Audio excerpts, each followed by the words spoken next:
সবাইকে আসসালামু আলাইকুম। কেমন আছেন সবাই? আমি ঢাকার মেয়ে, ঢাকা থেকে হোসনে আরা বলছি। চলে আসলাম আরেকটি লাইফস্টাইল ব্লগ নিয়ে।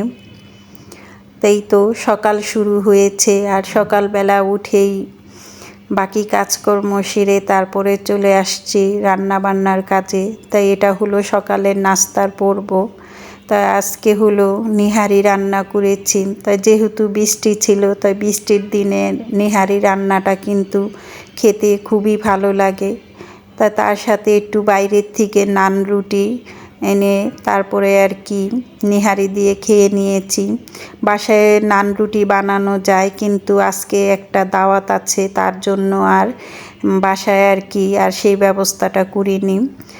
তাই তারপরে একটু চলে গেলাম ছাদে। তাই ছাদে গিয়ে দেখি আর কি এই ভিডিওটা আরও কয়েকদিন আগের।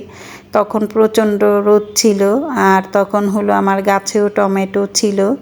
তাই তখন আমি একটু গাছগুলোকে একটু পরিচর্যা করে নিয়েছি আর কি। ছাদের গাছগুলোর মধ্যে একটু ছাই দিয়ে নিয়েছিলাম। আর এই যে এখানে হলো বেগুন গাছ, তাই এটা হলো সাদা বেগুন।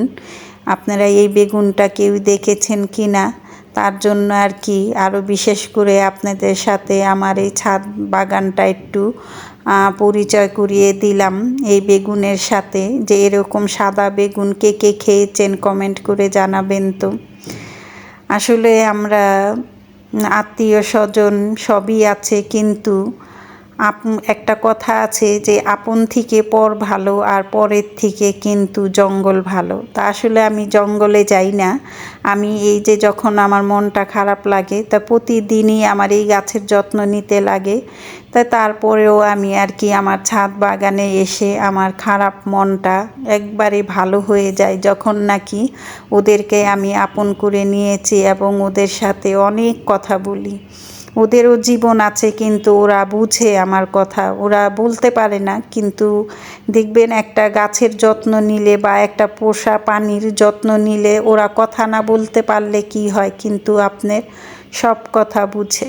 যাই হোক, তেমনই একটি ভাবি আর কি, ওদের বাসায় আমি ভাড়া ছিলাম 10 বছর। ওই ভাবি আর কি আমার বাড়িওয়ালা।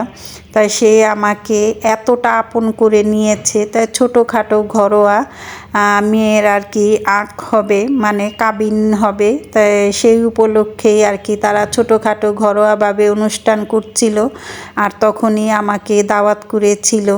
তা সে আমাকে বোনের মতো জানে, আমিও তাকে আপন বোনের মতো জানি, যেহেতু আমার কোনো আপন ভাই বোন নেই।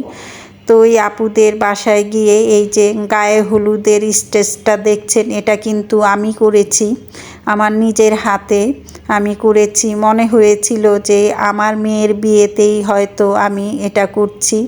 তা কেমন হলো আমার এই গায়ে হলুদের ছোট একটা সিম্পলভাবে করেছি, স্টেজ করেছি। কমেন্ট করে জানাবেন এভাবে কে কে ঘরোয়াভাবে গায়ে হলুদের অনুষ্ঠান করেছেন, সেটাও আমাকে কমেন্ট করে জানাবেন। আর কেমন হলো এই যে আমার হাতের ঘরোয়া অনুষ্ঠানের একটা ছোট গায়ে হলুদের স্টেজ, এটাও কমেন্ট করে জানাবেন। তারপরে চলে আসলাম বাসায়। তাই একটা সারপ্রাইজ দেওয়ার জন্য আমি ভাবির মেয়ের জন্য একটা গায়ে হলুদের কেক বানিয়েছি। তো সেটা ওরা জানে না, তাই আমি আর কি আমার মতো করে আমি এই যে গায়ে হলুদের একটা কেক বানিয়ে নিয়েছি। তাই এই কেকটাও কেমন হয়েছে সেটাও জানাবেন। ওই যে বললাম আপন থেকে পর ভালো, আসলে সত্যি বলা বাহুল্য। ওরা কিন্তু তেমন কোনো বড় সড়ো করে কোনো অনুষ্ঠান করেনি, একবারে ছোট সিম্পল নিজেরা আর কি নিজেদের যে ভাই বোনদের নিয়ে করেছে, সেই জায়গার মধ্যে আমার প্রাধান্য দিয়েছে। সেটা আমি আর কি বলবো। তাহলে ওরা আমার আপনের চাইতে কি কম বলুন? ওই ভাবির ছেলে মেয়েরা আমাকে এতটা কি বলবো, যে আপন যে বোনের ছেলে মেয়েরা যেইভাবে খোঁজ খবর নেয়, ঠিক সেমভাবে ওই ভাবির ছেলে মেয়েরাও আমার সাথে এভাবে এতটা মিশুক থাকে। তাই বলুন ওদের জন্য করব না কার জন্য করব। তারপরে কেকটা নিয়ে যখন আসছি সবাই তো একবারে অবাক হয়ে গেছে। আর বিশেষ করে আর কি তারা এই কেক কাটা গায়ে হলুদ এটা করতে চায়নি, ওনারা আর কি একটু ধার্মিকই বলতে গেলে বলা চলে। যতটুক পারে আর কি নিজেদের একটু গুটিয়ে রাখে আল্লাহর ইসে।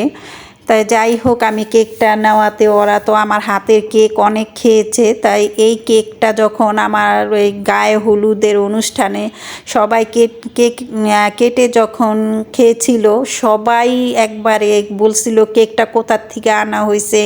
যখন নাকি বলছে যে আন্টি দিয়েছে, তো সবাই তো অবাক যে আন্টি দিয়েছে, অনেক খুশি হয়েছে। আর এত টেস্ট নাকি হয়েছে। এটা একটা ভ্যানিলা কেক গায়ে হলুদে, কিন্তু আমার বাংলা হ্যান্ডরাইটিংটা একেবারে ভালো না, ওটা কিন্তু আপনারা একটু ইগনোর করবেন। যাই হোক, তারপরে এই যে গায়ে হলুদের অনুষ্ঠানে এসে সবাই এক এক করে হলুদ দিচ্ছে। সবাই কিন্তু হলুদ শাড়ি পরেছিল, তা আমি যেহেতু শাড়ি পরে হাঁটতে পারি না, তার জন্য আমি 3 পিসই পরেছিলাম, হলুদ কালারেরই পরেছি। তো এই যে ওই যে ভাবিটা হিজাব পরা যে হলুদ কালার শাড়ি, ওটাই আমার বোনের মতো বোন, আর ভাবিও বলতে পারেন, আমি দুটোটাই বলি। তাই কেমন হলো আজকের আমার এই লাইফস্টাইল ব্লগটা কমেন্ট করে জানাবেন। সবাই সুস্থ থাকবেন, ভালো থাকবেন। আল্লাহ হাফেজ।